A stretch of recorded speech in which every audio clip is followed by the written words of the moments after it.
Tony, you look pretty good out there tonight against Pancho Gonzalez. Of course, this is your first year as a professional. You've played an awful lot of tournaments, Tony. What, in your estimation, is your biggest thrill?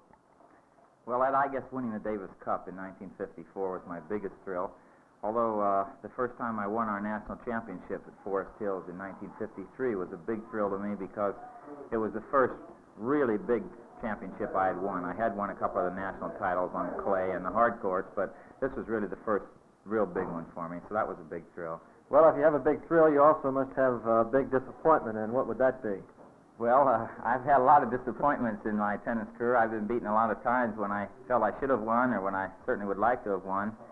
I guess I would have to rank my match with Lou Hode in 1953 in the Davis Cup as my biggest disappointment. We were leading 2-1, and we played on a very bad, rainy, cold day in Melbourne, Australia.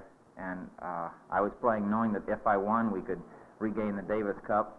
And I lost the first 2 sets, won the next 2, and got down to 5-all in the 5th set before I finally lost 7-5. And that, I think, was probably my biggest disappointment.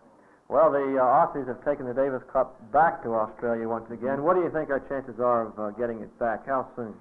Well, to be honest, I don't think our chances are too good this year. I do feel, though, that it won't be as long as most Americans and possibly a lot of Australians think it will be before we do come up with the players to regain the Davis Cup. Fellows like Sam Giammalva and Earl Baumgartner, and well, there are all sorts of young players who are playing well, and with a little experience, they can rise right to the top and do the job. Well, Tony, how's the tour been going so far? Well, we've been doing fairly well.